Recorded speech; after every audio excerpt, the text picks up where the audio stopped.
আসসালামু আলাইকুম ওরহমতুল্লাহি ওবারাকাতুহ।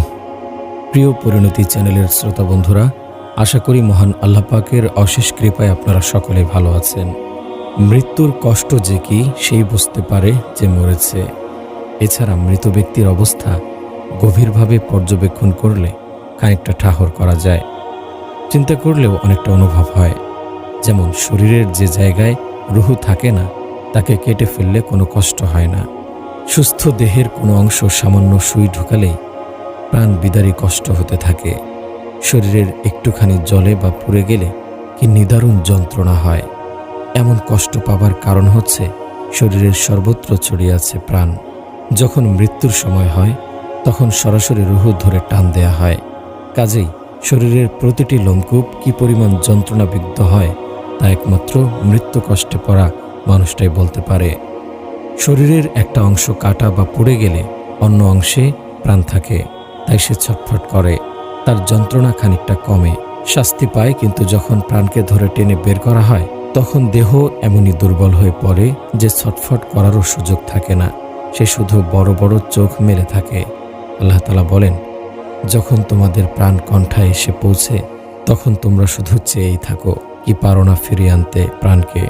শরীর শক্তিশালী হলে বড় নিঃশ্বাসের শব্দ খানিকটা শোনা যায়, দুর্বল হলে তাও যায় না।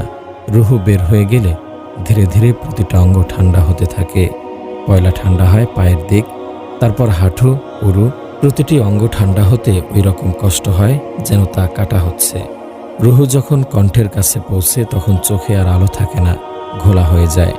দুই দুনিয়ার বাদশাহ মহান আল্লাহ তাআলা রব্বুল আলামিনের প্রিয় বন্ধু মুহাম্মদ মুস্তাফা সাল্লাল্লাহু আলাইহি ওয়াসাল্লাম সবসময় মৃত্যু কষ্ট থেকে মুক্তির জন্য দোয়া করতেন, কান্নাকাটি করতেন।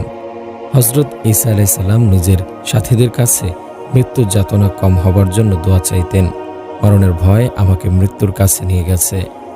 ঈসা আলাইহিস সালাম বলতেন, বলা হয়েছে বনি ইসরায়েলের কজন দরবেশ একটা জায়গায় গিয়ে পরামর্শ করল, চলো আমরা আল্লাহ পাকের কাছে দোয়া করি যেন একজন মুর্দা কবর থেকে উঠে তার অবস্থা বলে।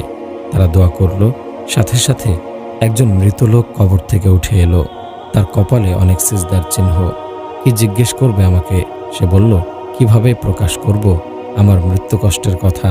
হায়, আজ 50 বছর হয়ে গেছে আমি মরেছি, এখনো যন্ত্রণা শেষ হয়নি। মৃত্যুর হাত থেকে রেহাই পাবার কোনো উপায় নেই।